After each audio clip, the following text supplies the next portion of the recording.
This lecture is called Art Between the Wars, 1914 to 1940.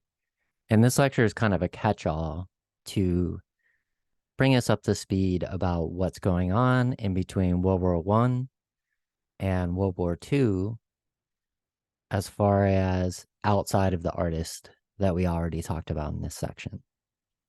So some of the issues that we're going to see that are transpiring, and you've already seen them in some of the previous lectures since I recorded them before this, is this idea of spiritualism versus modernity.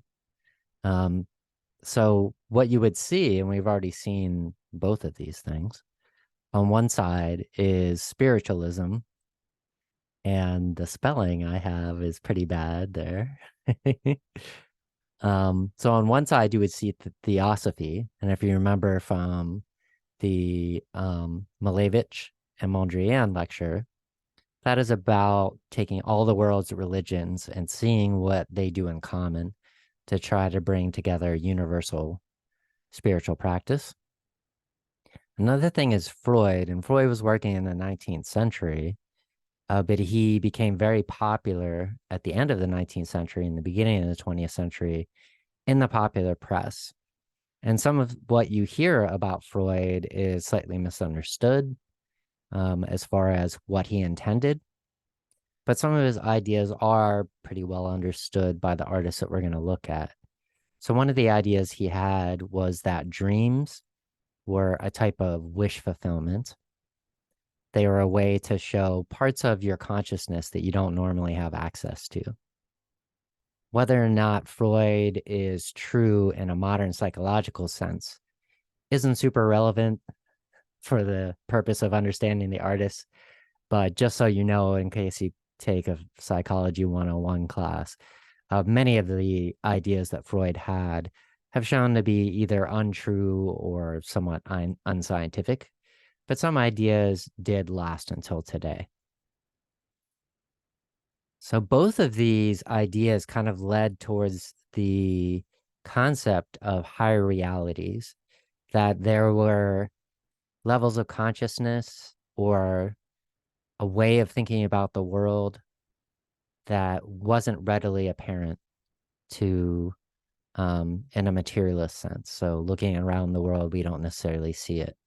So some of the artists that we're going to look at, and we've already seen as well, are trying to bring the viewer to this higher reality, whether it be a spiritual upliftment or a philosophical upliftment, or both.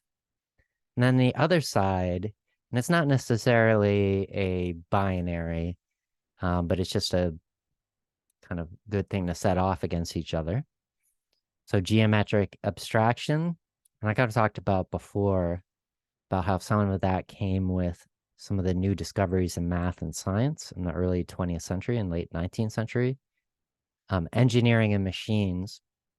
So the late 19th and early 20th century showed that a lot of technology was being developed that had really big changes in the world. The idea of being nationless and classless. So in 1917, there was two revolutions in Russia, the last one establishing the state of the Soviet Union. And there was an ideal, but never realized in the Soviet Union, of there being a communist society, meaning that you would have a classless society. The idea was in the Soviet Union and for other socialists as well, that we would no longer have an oppressive class of capitalists over the oppressed class of the proletariat, meaning working people. And with that would also go nations. They called it the withering of the state. Again, it never happened in the Soviet Union, but it was an ideal that a lot of people believed in and was partially realized in places like Catalonia in Spain and also in what's called Black Ukraine. So these types of ideas were thought to be utopian. And utopian doesn't mean impossible. It just meant that this would be a way of thinking about the world that would be almost an ideal.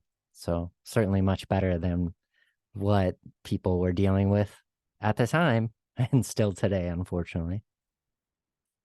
So let's look at some artists. One of the movements that grew out of a lot of these issues that I'm talking about is Dada. So Dada, in some ways, was a response to World War One and a response to some of the downfalls of modernity.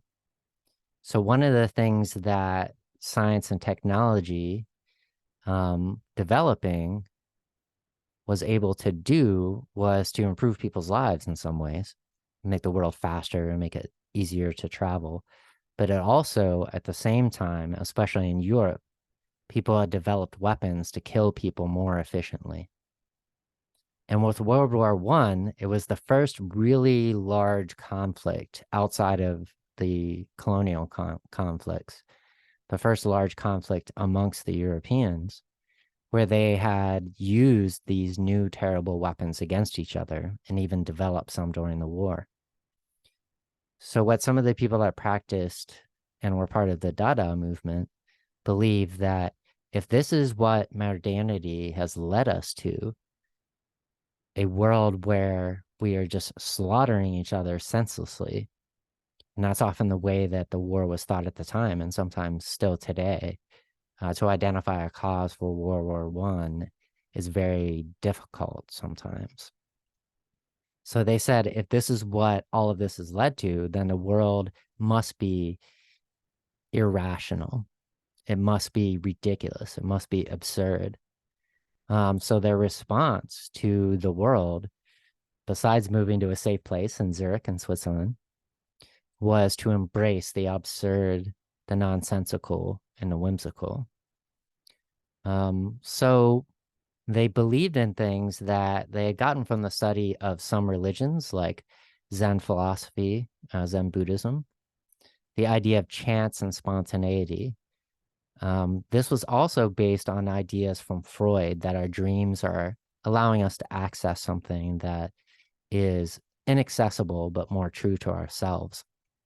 So they tried to make art that would be able to be developed in a way that would allow for chance and spontaneity. So with this piece by Jean Art, The Entombment of Birds and Butterflies, he would often make these types of pieces by kind of taking a piece of construction paper and some scissors. And I have my eyes closed now to show what he would do. And just kind of feel the paper and let the scissors do their thing. And he would cut the pieces of paper and they would fall to the ground on a square that he already had there. And he would take those shapes that were made, draw them, and then recreate them in 3 dimensions in a material like this, where it's made out of wood, where it would last forever. So their idea was kind of similar to what Mondrian was trying to do, was to tap into those abstract universal forces that they believed that all humans shared with each other. Another element of Dada that really embraced the absurd, but also was a social critique, was Duchamp's. It's the name of it is pretty silly. It's called The Fountain. But you can probably see, even if you haven't been to like a very old looking bathroom, that it's a urinal. So what's the story behind this? Because Duchamp, is a very talented artist. He can make very realistic things. He tried his hand at cubism. So why did he do this thing where it's literally just a urinal and he signed a fake name on it? So let's tell the story. So Duchamp, like a lot of artists, was living in Paris, but he fled Paris because of the war in 1915 in New York City. And at the Independence exhibition, which was one of the first exhibitions of these new styles of art that were being developed in Europe and the United States in 1917, Duchamp already had a name. So if he put something in there under his own name, they would just say, cool, that's Duchamp. Whatever it is, it's good art. But he wanted to check. He wanted to kind of do a critique of not just the world, like we were talking about with the Dadaists before, but also of the art world and the way that it can sometimes work on name recognition instead of, doing something new with art. So what he did is he took this urinal, signed a fake name on it, R. Mutt, in 1917, and then submitted it to consideration for the Independence exhibition. They looked at it, they said, looks like a urinal, and they rejected it immediately. But then Duchamp called them up and told them that he did it, and they said, oh, okay, must be a great work of art. So they accepted it. So not only was he making fun of the exhibition, but he showed that art is made by artists. And this seems like an obvious statement or even a tautology, but it's something that is important when you think about art where you see that the artist hasn't necessarily created something like a painting or a sculpture. They've taken something that's already there and kind of recontextualized it or repurposed it. So by saying that art is made by artists, he's able to say that this medium, which would later be called, or this style of art, which would later be called conceptual art, was something that was art. So the beginnings of conceptual art, which we'll talk about later in the class, and ideas, not merely in visual products. So kind of like Picasso had kind of taken apart what makes an artist and what isn't an artist. Conceptual art almost like throws that out of the water. What the artist does is an idea, and the product is just a way to get to that idea. So in other words, the idea would be more important than the formal elements. I don't know what Duchamp would think about being the first person to be considered to be making art in this style. He didn't live long enough to be able to see the later conceptual art movements, but we can see the origin of conceptual art in this particular piece, some of the other pieces he did at the time. So Picasso was kind of an unusual artist in that once he found a style, he didn't stick with it. And this made a lot of sense when you think about what artists do nowadays. Sometimes artists will do one style and stay with that. But many artists will kind of say, well, I'm the artist. I can do whatever style I want. And you'll find that with other types of artists too, like especially musicians. Sometimes musicians will do many different styles. Some musicians will do the same style over and over again. So speaking of, this piece is called Three Musicians. And this was his attempt to take some of the stuff he had been doing before with synthetic cubism that we talked about earlier and mixing it with some of the ideas of the surrealist. So if you listen to the Dali lecture, I talk about the surrealists and what they believed in there. In this particular one, he's returning to a subject that he had been interested in before, Commedia dell'arte. And what that is a particular French kind of popular art form. So when I say popular, I mean, it's not sitting in a museum. It's like, music that you would listen to or things that you can get anywhere, kind of mass culture. So they were a particular type of theater troupe, and they kind of did comedy and drama and melodrama. And all of the players would kind of dress up in these stock costumes. One of them is the Harlequin. You can see that figure right there with the diamonds in yellow and kind of orange getting towards pink. And then the rest of these were the same way. So Jansen says these are not just jovial music making figures, but pathetic lusting lovers. I think what Jansen is referring to is the kind of crude jokes that Picasso liked to put, where he liked to put genitalia in everything. So you can find that in this particular one at your own leisure, but I had talked about it earlier in the Picasso lecture. So this one, Three Dancers, perhaps fits in more with the types of ideas that the Surrealists were trying to do, especially Dali, thinking of tapping into desires that we're not aware of. So this one, The Three Dancers, according to Arneson, Picasso's paintings can be read as running commentaries on his relationships. And his paintings of the late 1920s, when his marriage was disintegrating, were filled with women as terrifying monsters. So Picasso had, shall we say, a complicated love life and was kind of known for being, I'm not sure how to say it, but he definitely didn't have a high enough view of women. Um, but he was a womanizer, meaning he would often be married and then have multiple girlfriends at the same time. And he didn't always treat women very well. Sometimes he would do, and some people that are heterosexual women listening to this may recognize this. He would treat women well at first, and then after he grew bored with them, would find somebody else and then treat the old person, who often would be older than the new person that he's dating, um, pretty badly. So a lot of times, though, as we already seen with Picasso, he sees the women themselves as the aggressors and having the power rather than he himself having the power, which is kind of absurd if you think about it, because almost everyone that he would date, by definition, is far less famous and wealthy than he is. So he includes a bunch of imagery that's supposed to be Freudian on one hand, meaning it's kind of obsessed with sexuality and hidden desires and also fears. So with this one, he was very fond of doing, when he had a female figure, of putting their mouth on the side so that it would look like a toothed vagina. This idea of a toothed vagina comes from the femme fatale kind of mythology that I talked about before, that beautiful women can be harmful to men. Again, this is kind of like backwards world in a way of thinking. It's kind of reversing the actual power structures of the time.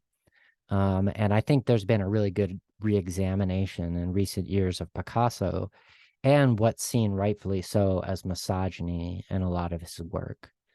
I think he had been given a pass for so long because he was good in so many other ways, as far as his politics and moving forward in art. But you can't get a pass forever, even if you're dead. So Head of a Woman is kind of a similar thing, but a lot more whimsical than the previous one. This particular piece is made out of welded steel.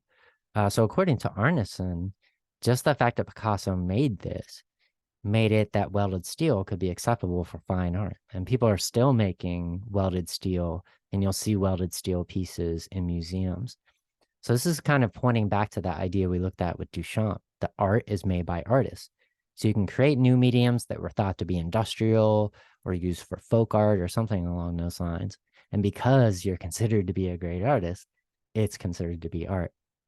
I think as we go along in this class, and hopefully you already have, the definition of art can often be pretty narrow and somewhat elitist. So I guess Picasso in some way would have a hand in breaking down that type of distinction. So this is Jean Miro, and this piece represents something that I had hinted on before when I talked about Dali, and that's abstract surrealism. So like I talked about with Jean Arp, the idea was to not necessarily have something that was obvious where you could tell exactly what it was. Instead, you're trying to look at things in a way to bring out something hidden in your own psyche. So collages of realistic details torn from newspapers and pasted on cardboard. I often ask students, like, what do they think they're seeing here? And when you get into it, it does get kind of like, it can get kind of strange or gross or off-putting, or even some of it could be cute. So when you look at these images, they look like they something, but they're not quite something. And that can often have this uncanny effect that can be disturbing or kind of cute. And oftentimes Jean Moreau put it in the same picture. So kind of moving along with the idea of disturbing and hidden desires and also social critique, we see Max Ernst in his La Toilette de la Mariée, which means the attirement of the bride. So this is, and if you've ever seen like romantic comedies where two of the characters get married, they'll often have a scene where, and this would be usually, in a heterosexual context, but it can be in any context really. You would have the bride, and she would go with her feminine family members, and they would get a dress, and they were trying all these dresses. And then finally they see one, and it would be the one, and everyone would be crying and would be super happy, and they would move on. That's kind of like what Max Ernst, believe it or not, is playing on here. And he's doing it in a way that can be kind of hilarious, but also perhaps like disgusting or absurd or off-putting. And he was able to create some like kind of interesting effects by using techniques such as grattage, which means wet paint scraped off the canvas.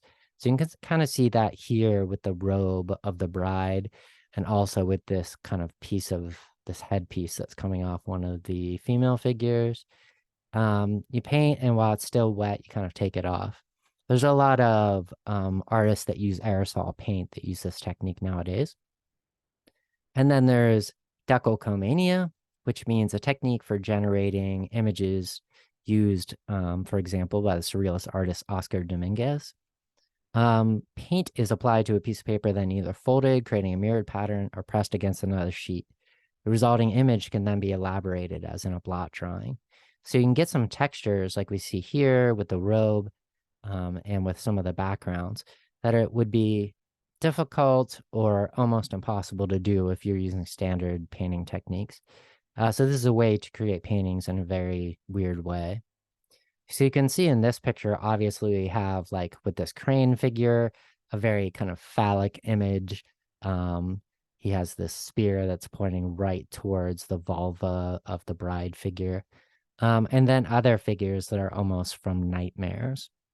So in some ways, Max Ernst is trying to do what Dali did, kind of tap into the most disturbing or wildest or craziest parts of your psyche, but also at the same time, perhaps make fun of a little bit of these rituals that people go through, that are just considered to be normal in life that may be kind of strange if you think about them. So surrealist sculpture, and I think if Alexander Calder knew I was talking about him as surrealist, he might be a little bit mad about it. I think he was more seeing himself as an extension of what Mondrian was doing, of creating this universal, almost spiritual effect with his art. So embracing universal forces, as Jansen says. And he called his own art kinetic sculpture. So what this is a mobile. And at that time, it was basically just a thing that you would use for babies. If you had a baby, you probably had one in their crib before, where it kind of moves on a motor or a wind up thing, and entertains the baby until they go to sleep.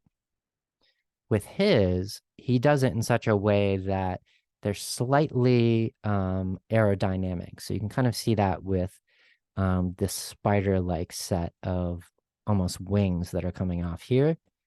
And what happens with these pieces is they're all kind of loose on here. They're attached so that these can spin kind of flatly on an axis. And over time, as like if the gallery or museum, doesn't matter where, as the doors open, there's a little bit of wind that blows in from outside, or the air conditioning runs, these pieces will slowly change in relationship to each other. And in a way, he's like symbolically, looking at, look, the universe is making this art do what it does. But also hoping with these colors that he got from Mondrian. So he just used black, red, white, red. Sorry, I said red twice, and blue and yellow sometimes. And he mentioned when he saw Mondrian in 1930, this one visit gave me a shock that started things. So for him, he could use these kind of abstract shapes like Jean Monroe is doing, but to kind of, instead of tapping into something that is very personal and inside of you, instead he's trying to tap into, again, something more universal. And I think it kind of worked. When people see Alexander Calder's work, sometimes they find it, well, I'm not sure what that is at first, but it does tend to go across cultures and be popular. Like people get it once they start to be exposed to it for a while, no matter where they are. And we'll talk about that a little bit later on. Not today, but in later lectures. So abstract surrealism, this is another artist, Henry Moore, that might not like being grouped in with this. His idea was that sculpture was not moving in quite the same radical directions that the other mediums were, like painting and like the new mediums that people are using, like assemblage that we'd seen so far in this lecture. So he wanted to take what was being done with sculpture and take some of the ideas and styles um, of the other movements and put it into his artwork. And his idea was something that kind of like what we talked about with Frank Lloyd Wright, that he got from Japanese art and from the arts and crafts movement. The idea that the material, especially when you're making sculpture, determines somewhat what your finished product is going to be. So instead of looking at a stone and saying, like Michelangelo would, like, I take away everything until the thing that's in my head is there, you look at the stone and say, what is the stone suggesting? So he might think that stone suggests a feminine figure or a masculine figure. But when he's working on it, he lets the stone, depending on what he sees in it, and he would often pick stones that have lots of like modeling and coloring, like you see with this. And he would let it kind of suggest where he should go next. So you can kind of see how with these lines here, he created a contour underneath to emphasize these lines that are part of the stone. So instead of thinking of the stone as just the medium that the image of my mind gets made with, he thought there isn't an image in my mind that's a finished thing. There's an idea of an image, and then there's the stone. And what is the finished thing is the dialogue between those two things. He also thought by following things like stone, by this point in the 20th century, they had developed dating techniques to show that the world was more than 4 billion years old.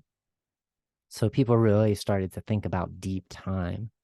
And he thought by making these figures that he could, kind of express some ideas of the ancient or the primordial, which means like a first moving force. And again, the rock and composition would be harmony.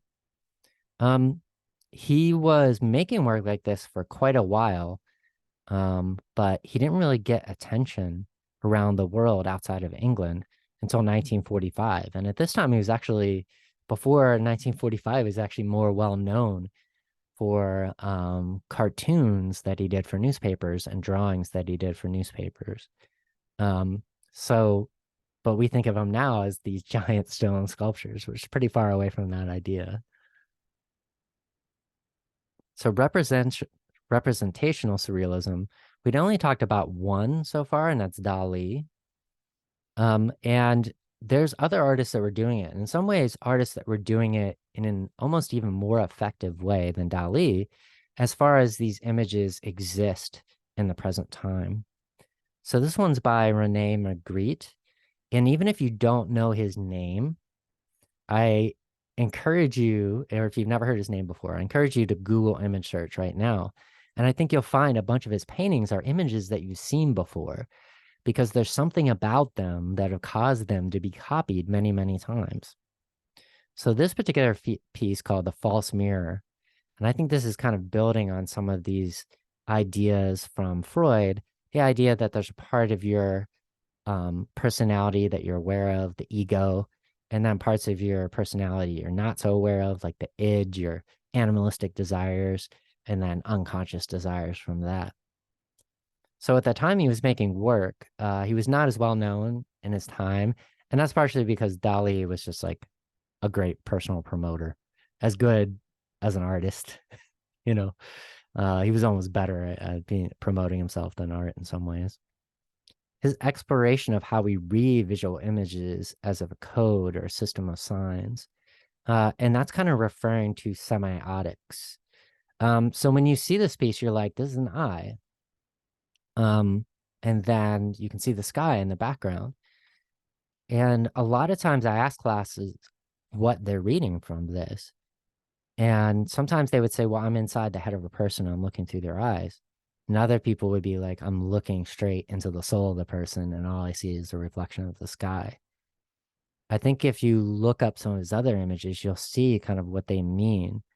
Like the way that he puts images together has really affected the way that people think of um, reading images, including us, just like regular folks that don't study art.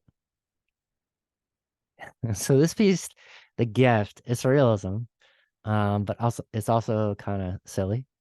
It's by Man Ray. And Man Ray is a really interesting figure, kind of like Picasso, but a good person and not so bad to women, who did basically any art style that he thought was cool. And he was actually really well known for his photography early in his life. He had photographed a lot of kind of gay and bisexual scenes in Europe. And that's some of the like best documentation we have for these types of scenes. He's born Emanuel Radnitsky in Philadelphia. What do you know? In 1890. And his idea from the very beginning, even when he was a photographer, was to divest himself from the paraphernalia of the traditional painter. So to kind of say, well, if it's been done before, what can I do that's new? What kind of like technique that hasn't been used before, hasn't been really exploited very well, can I use? Like one of them is the kind of like solar effect that is still, I wonder what you think of it. It's still a filter that you can use on Photoshop and those types of programs. He experimented with airbrush, which at that time was developed for industrial work. So airbrush is basically spray paint. And he was influenced by Dada, and he moved to Paris in 1921, and he met a lot of people there, including Eric Satie, who was a composer. Eric Satie is another person like Magritte, where you may not know his name, but you know Eric Satie's music. You've heard it because it's been used endlessly in commercials and movies. And it has this very kind of interesting kind of floating quality to it that can make it work almost as background music. But if you pay attention to it, it's also very interesting. So Satie was kind of known for his low key, I guess you could say, personality, um, and for being kind of like a snappy dresser, I guess you could say. So Man Ray said, "Oh well, you know, wearing all this nice clothes, you need to be able to iron them." And if you're not familiar, irons back in the day before there was electric ones, they'd literally be a piece of cast iron. You would heat it up and then add some water, and that's how you iron your clothes. So he made this for Satie for his birthday. I think you can see what the problem would be with it. So you can see what would happen if you actually tried to iron your clothes. It would just get torn up by all these nails. So he kind of liked this. He said, "This is art. You know, it's useless. I took something useful and I made it useless. Therefore, it must be art." And along those lines, and I should give it a warning before I went to this slide, but this is Merritt Oppenheim. And this particular piece, which is one of our probably our most famous piece, is called The Object, Luncheon in Fur, actually has a really specific origin story to it. So at the time in Paris, she was one of the few female artists that was in a circle of artists of some of the ones we've already talked about, including Picasso. And she was kind of known for dressing very fashionably, but sometimes in a way that would be like extra. You know, she would wear this jewelry that was just over the top, or these coats that were really over the top. And she really liked furs. And she would go to the cafe, and most people by that time, it was really popular to drink coffee, still is today. But she liked tea. And tea would come in a different cup, and you get a spoon so you could, you know, mix like milk or sugar in it. Unlike coffee, people drink black coffee back then. And she was talking about her art, and she's like, "I want to do something new. I feel kind of lost when she was talking about Picasso, and Picasso was like, well, what do you like? She's like, I love furs. Uh, and and then Picasso's like, and you love tea. So make something with that. So you can kind of see the problem though. This is one of these works where I show you the picture, you can almost feel it. And it might not be the best feeling. But she's kind of working again with the kind of inside the things that we desire. Like people love furs. They're like, if you have a fur, even if it's a fake one, I'm sure you've like kind of stroked it. You'd be like, oh my gosh, that's the best feeling. Um, so it can be related to sensuality, and even tea can be too. People, especially people that are kind of tea nerds, they try to make the most incredible experience with their tea. So Arneses mentions that this piece, because of the combination, it makes both things worse in some ways, but also represents something that people are really like. So it's both repellent and eroticized, a consummate fetish. I don't know if I agree with the last part, but I certainly think the first part of the quote describes it pretty well. So this is Georgia O'Keeffe, an artist who was intentionally doing what she became to be known for, but was criticized for making these types of images, basically because people said, well, of course you're making vulvas. You're a woman. That's what you would do, right? Um, so this particular piece called Black Iris, most of Georgia O'Keeffe's pieces are two things. They're flowers and they're vulvas. And part of that comes from the kind of coincidental shape of many types of flowers, especially orchids, and women's vulvas. But for her, it wasn't just like, oh, I'm a woman, so I like to do pictures of vulvas. Instead, she was thinking this kind of connection, which seemed to be happen over and over again with many different flowers, showed a certain universality in between humans and animals and plants. I mean, humans are obviously animals. So for her, it wasn't just sexuality that she was trying to promote, but the surging, uncontrollable force of nature, which includes procreation. So kind of seeing it in a symbolic way that a lot of people around the world would, where you say, relate the power of procreation that women have to the power to kind of create the human part of the world or to create the living part of the world. So for her, this was kind of like some of the artists we looked at, like an almost universalizing type of image. And what's kind of interesting is when you see her pieces, even when she's not doing flowers, when she's doing hard things, they seem to have a certain kind of softness to them, like she did with the flowers. So kind of working with, I love the way these two slides work together, a sort of sensuality or humanness, and things that are plants. This was Edward Weston, and this one's called Pepper, and it's a black and white photograph. And he actually worked with a series where he did many men and women nude figures in black and white, and he would light them in such a way and pose them in such a way so they would have very interesting curves and highlights. When you see them, sometimes you almost forget that they're humans for a while because you're just seeing, you know, kind of the gradations of black and white and highlights and shadows. And because he's often posing people in unusual ways, you don't necessarily see that.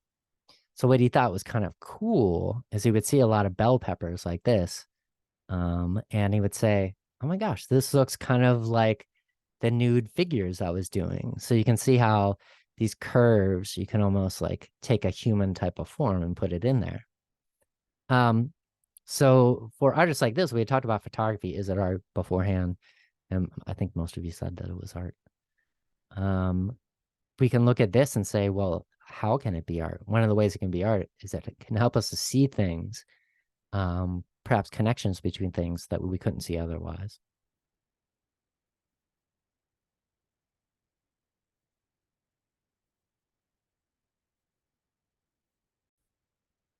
In this section, we'll talk briefly about the Mexican Revolution, both the revolution politically and the artistic revolution that happened at the time.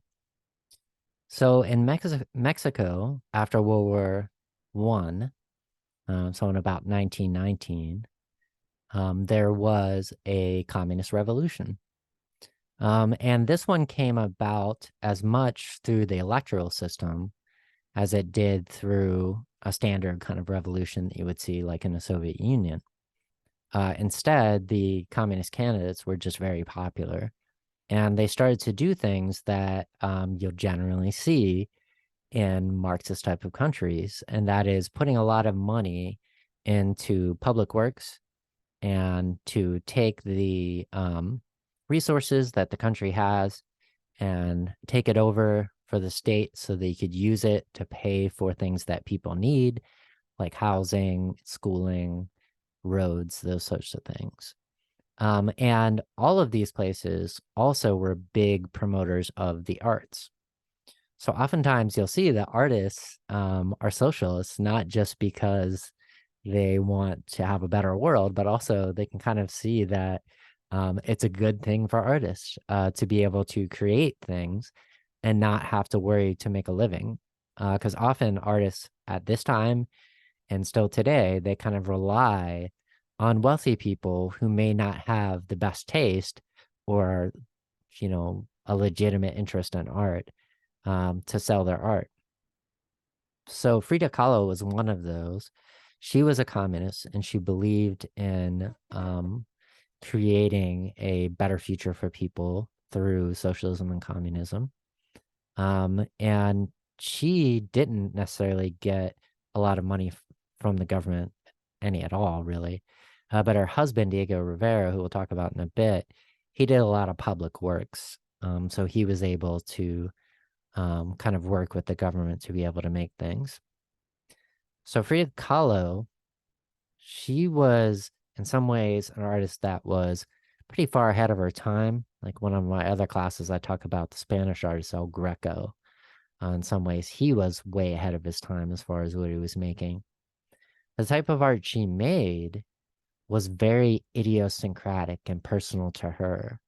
So she made paintings that had to do with her personal relationships, with her personal history, but also with her identity, her relationship between being Jewish and being Native American, as men, I'm kind of thinking of a joke that my mother-in-law Blanca said when I told her about there's people in Mexico who believe they're just Spanish, and a lot of those people happen to be in positions of power in Mexico. And she just laughed at me and she said, Mijo, we're all Indians, meaning that Mexican people recognize that they are all part Native American. So she tried to take these identities and mix it with her personal history, and make a style of painting that people hadn't really done before, but would be the most popular type of styles that people have done in the past, like in my lifetime, in the past 50 years. So again, kind of ahead of her time. With this one, the two Fridas, she's referring to many things in her life. When she was very young, as a teenager, she had gotten into a bus accident, and that bus accident was horrific. One of the poles that people hold on to when they're standing in the bus had detached. It was kind of an old school wooden bus. And it went through her body. It actually went through her pelvis and through her back and broke parts of her back and pelvis, and also made it that she couldn't have children. She tried many times and failed. Because of this accident, she had lifelong problems. She was pretty much always in pain. She was always in hospitals with some kind of new treatment to help her with her back pain or hip pain or whatever she was going through. So you can see that referenced in the lines that are coming out that connect the two hearts. And you can see the kind of medical tool that she's holding in her hand, the clamp, to almost stop the blood from staining her dress. So another issue we see going on is she shows both sides of her identity. Her father, again, was Jewish. I believe he was from Austria. That's where her name Kahlo comes from. And she's wearing a wedding dress in a very Western style. Then on the other side, she's kind of going to her Aztec heritage and Mayan heritage and wearing clothing like the native people of Mexico would wear. And as you can see, her heart is in two places, these two parts of her identity. But her heart is also in two places for other reasons. Um, on the other side, she's holding in her left hand, our right, a picture. And we can't see it when we see it unless we get up close. So let's get up a little bit close. And this is the picture right here. And what it is what's called a curio, a type of picture that people would have where you could carry it around with you. And it's of Diego Rivera, her husband, as a boy. So kind of like her heart is in two different places. If we can see it right here with her identity, her heart is also in two different places with love. She was in love with Diego Rivera, and she saw him as being kind of one of the greatest connections she's ever had in her life. But at the same time, even though they had somewhat of an open relationship, a lot of communists believed in free love. Diego Rivera didn't do it exactly in the best way, shall we say. So he was a philanderer. Basically anyone he saw, he would be interested in having sex with them. And Frida at first was okay with it, but over time she saw it as being increasingly bold and disrespectful of her. I think it really came to a moment before this painting was made where she caught Diego Rivera with her younger sister, grown up, but younger sister. And that kind of sent her into a spiral. So she had married Diego Rivera, which again was kind of like not a very communist thing to do at the time. Um, but she had, so you can see that in her wedding dress. But at the same time, her heart is kind of broken. You can see how the blood stains her dress because of the behavior that Diego Rivera exhibited towards her. So these types of very personal stories about your identity, this is kind of a new thing that artists hadn't really done before. But we think of it as a common subject for art nowadays. And part of the reason is that Frida Kahlo was, and I'm putting the air quotes up, rediscovered in the 1970s by feminist artists, where they saw, wow, what she's doing is what we all want to do, except she was doing it decades ago. And as a result, she's become more famous around the world than her husband, for good or ill. I noticed that a lot of times people talk about Frida Kahlo and kind of miss the point that she was a communist, which I think is a pretty important part of our identity as well. So her husband, Diego Rivera, he was interested. He did make some canvases like we saw with Frida Kahlo, but he was interested in making big propaganda pieces. So pieces that would communicate messages to people that could be possibly uplifting, show the world as it is. So this particular piece, it was called Man, Controller of the Universe. There's two versions of this. One that's still there today, the one we're looking at the Museo del Palacio de Bellas Artes. Sorry, Spanish isn't one of my great languages, in Mexico City. But he had previously done this in 1932 in Rockefeller Plaza. And it was Rockefeller himself that commissioned him for this piece. And he showed Rockefeller all of the plans, what he wanted to do.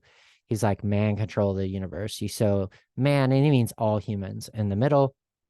And then you show the good and the bad things, the kind of technology, the agriculture, kind of showing, where humanity is and where it could go and where it could go wrong and where it could go right. So you can see a bunch of images, the way it's organized.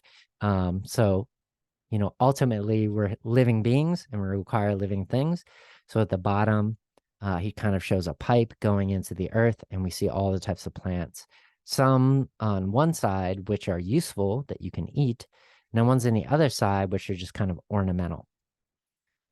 So it's broken up through the middle where you can see things happening on one side, which are more useful for humans, and then things happening on the other side, which aren't necessarily as useful.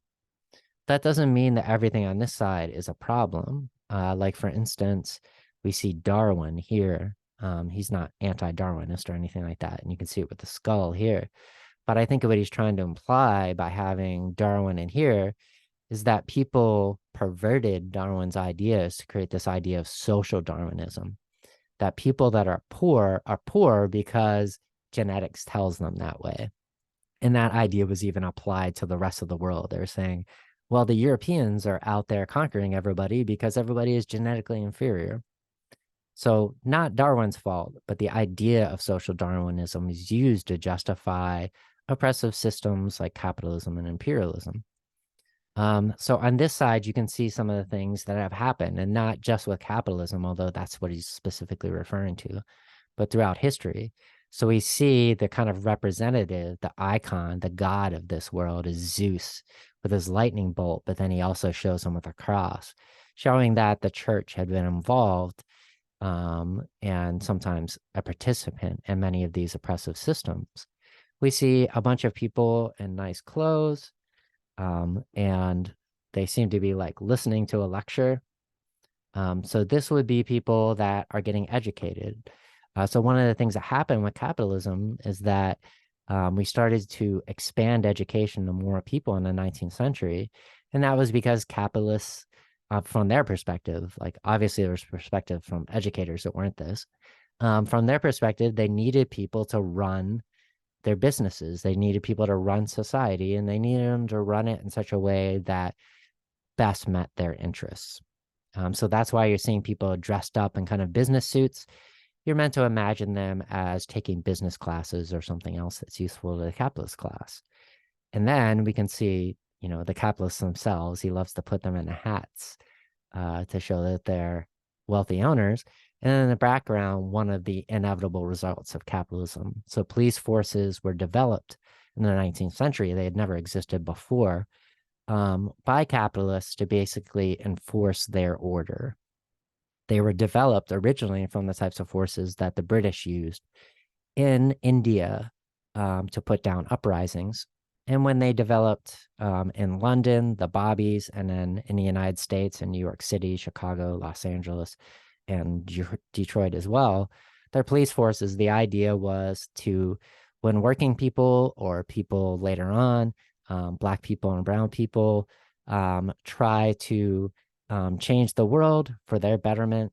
When they have uprisings, the police are there to put it down and work for the capitalist interests, and they still function in that way today. And then we can see a reference at the top left to World War One. Everyone's wearing gas masks because they used chemical warfare. And then right towards the center, above the ornamental plants, we see a bunch of wealthy people at the party. So this would be pretty typical in Mexico. Wealthy people would be living really well, and the people that aren't so wealthy not living so well. So then you have man in the middle, and on the other side, you see things that Diego Rivera sees useful. So I'd already talked about, we have plants for food, and trees, and then we have working people. You can tell by they're wearing jeans and overalls, and they have their like lunches with them. We have people like Amelia Earhart. So she's a working person, even though she was kind of well off, but she was doing working things. We have these kind of like idealized people right here who are kind of referencing,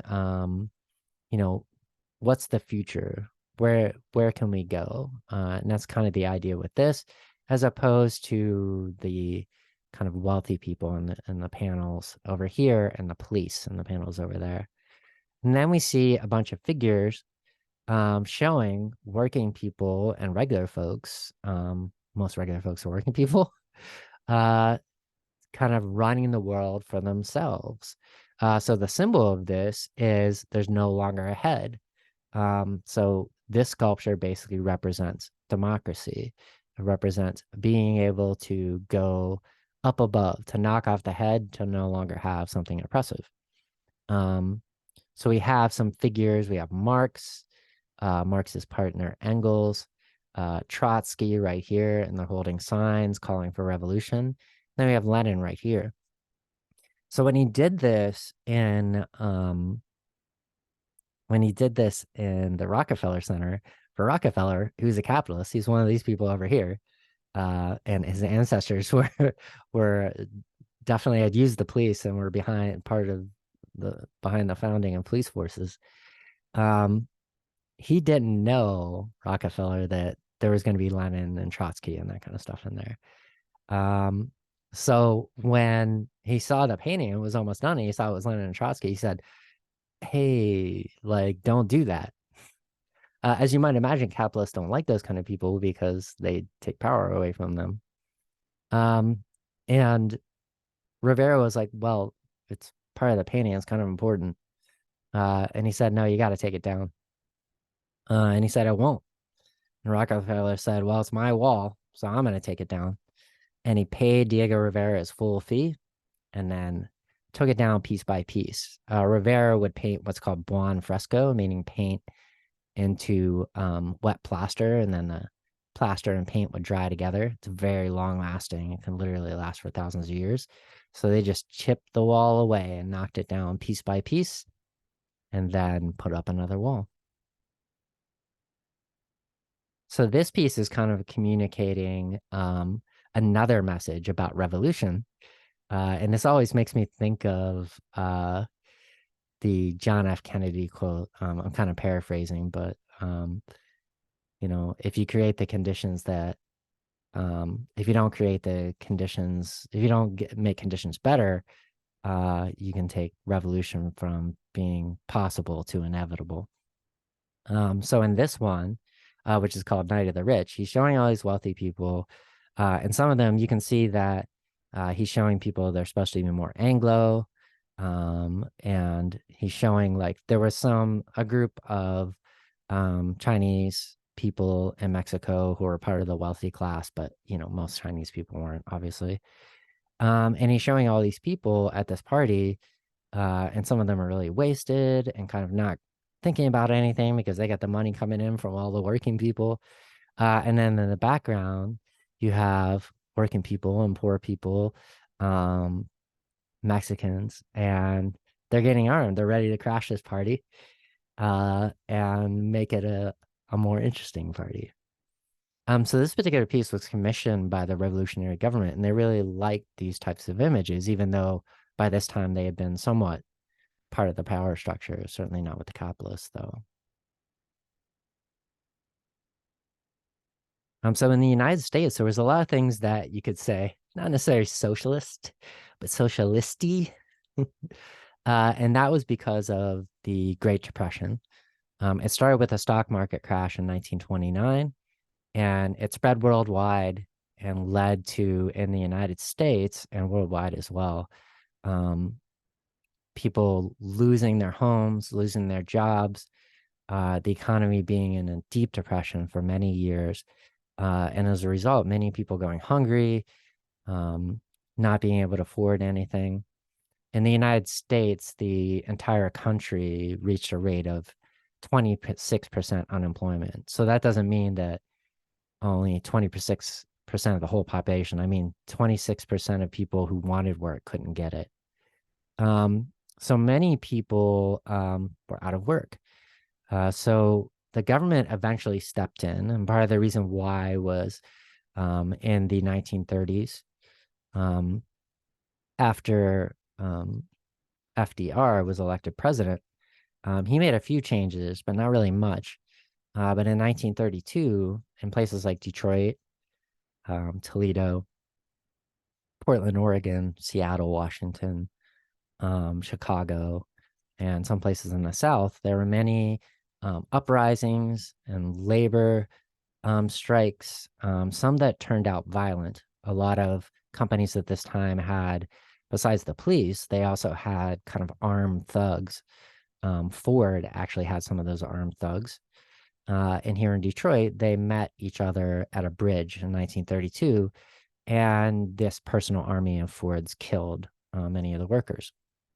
So after seeing what had happened in Mexico, the U.S., as you might imagine, when the Mexican Revolution happened, they tried to stop it immediately. The first thing that was ordered after the revolution was by President Wilson was to occupy the oil fields in Mexico.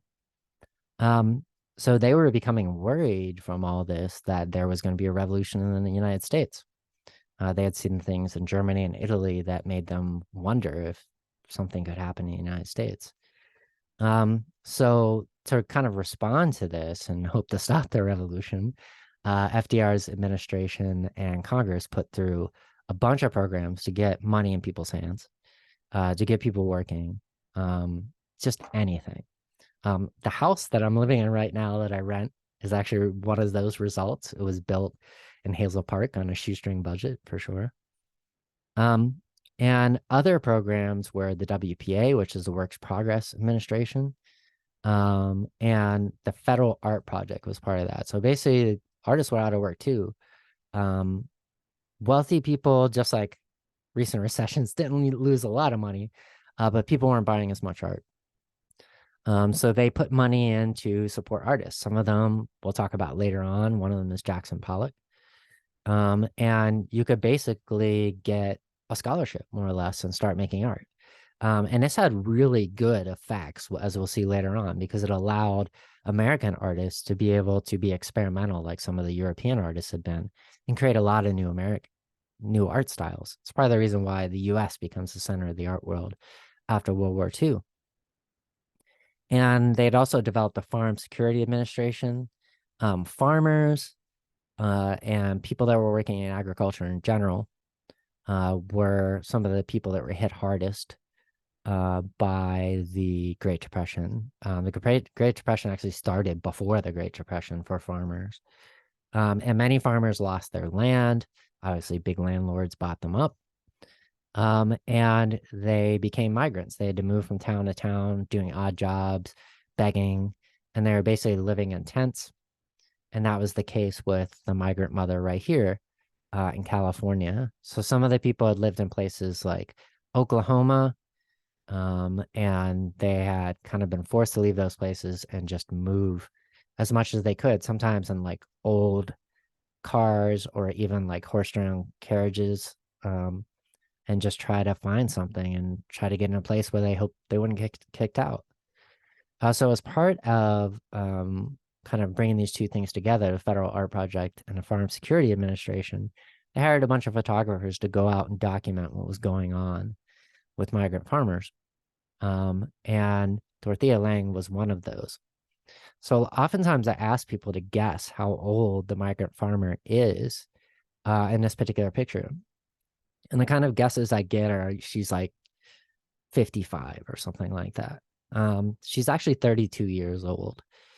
So she had been living, this is 1936, she had been living outdoors for, as long as her kids have been alive, going from place to place. So she's had a very hard life.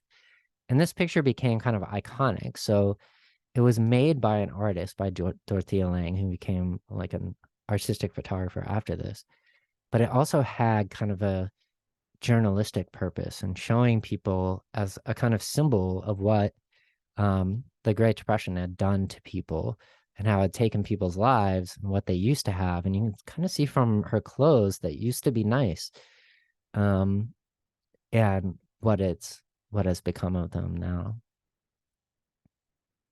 So this one, Guernica by Picasso, is Picasso a lot of times early in his career avoided political art, even though he himself was socialist and he was often with, kind of activist movements. But when he started to see the rise of the Nazis, he felt like he couldn't sit in the sidelines anymore.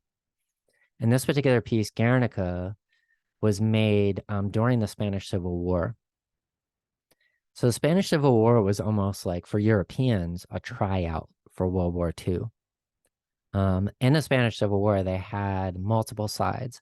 One of them was Franco, who was a fascist, and he was supported, as you might imagine, by the Nazis. He actually, after World War II, continued um, to be the kind of dictator, I guess you could say, of Spain until the 1970s. And this is kind of a side note, but interestingly, he was considered to be enemy, but in the United States during World War II because he was a fascist, and Nazis were the enemy. But after World War II, he didn't actually change at all. But he was considered to be a hero because he wasn't a communist. So this is something to think about when you see how the United States acts with people around the world. They definitely are good with Nazis sometimes. So one side was a fascist. Another side was the Republican government. And this was basically a government that had been developed in the 20th century where they were trying to kind of set aside the old power structures and make something more democratic, representative, kind of like the type of government that people have in the US. But kind of like the government in the US, Republican governments often can be a problem because they'll have often powerful people, capitalists, can get what they want and regular folks can't. So there was another group of people who were socialists, and the ones that were most successful were the type of socialists who call themselves anarchists. So they would be different than the Marxists, like in the Soviet Union and in Mexico, although anarchism is very big in Mexico today. And they had created cities where basically workers ran the cities. They were Everyone was able to get what they needed. Um, Workers ran all the factories. They got rid of the capitalists, um, and they're basically able to have a life that was almost this ideal.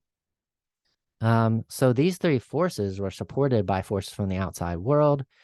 Originally, the Nazis supported Franco, but also other capitalist states were kind of on Franco's side or the Republican side, depending. Um, and nobody was really on the anarchist side except the anarchists themselves.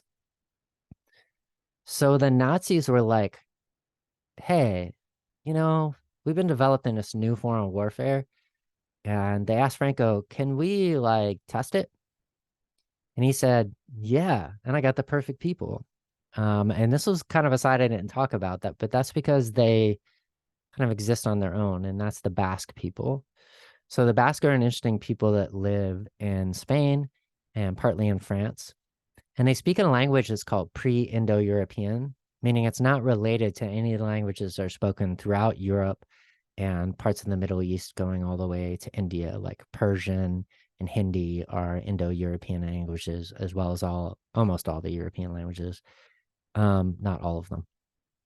And these people had somehow maintained their culture for at least a few thousand years, separate from the cultures that were developing outside of them. But they did not want to fall in line with Franco, who was getting more power. So they didn't want to take Franco's side. They didn't like him. They're okay with the Republicans and okay with the socialists, but they definitely didn't like Franco. And the other thing is that their resistance was more based on the areas they lived were rather remote. They weren't well armed like the other groups I talked about to defend themselves. So the Nazis had this perfect kind of like test bed. The city of Guernica, which was a Basque city, was completely undefended. And they could test their new aerial attack that they call Blitzkrieg on these people without having to worry to lose any planes. So when they did, as you might imagine, they came in the morning, all of these defenseless people killed or died and burning in their buildings. And when Picasso saw that, he heard the news reports, and he said, yeah, I got to make something big with this. And as he worked on it, he was definitely thinking of Guernica and all of these um, innocent people dying. But afterwards, he started to think of it as being bigger, as kind of more universal. He started to use symbols of kind of like violence and heroism. So he thought of bullfighting, which was really popular in Spain, and he kind of related that to the Nazis. And we see that here where they're causing all this pain and suffering. And then the horses kind of being symbols of war. And then you can see like fallen warriors, the swords. And there are references to Guernica, so you can see burning buildings, and a light kind of washing it over it all. The attack happened in the morning, but the news report said it was at night, so that's why he included the lights. So he took this piece, which is giant. You can see it's 11 feet high, and almost 26 feet wide. Um, and he wasn't just talking about um, one war, one attack. He was talking about oppressors versus the oppressed, of what people can do to um, fight against tyranny. So one other reference I would say, and this came an idea, one of his girlfriends, who was taking photographs of him at the time. She was a newspaper reporter as well. And she was like, yeah, you should show newspapers in there, because that's how he found out about it, and the world found out about it, the attack on Guernica. So he said, yeah, you just put a bunch of lines. And if you think about it from far away, it could look like a newspaper. And you can see how it kind of pastes over the violence, and separates somewhat from the violence. But at the same time, you see it all together. So that's the end of this one. I hope you enjoyed it.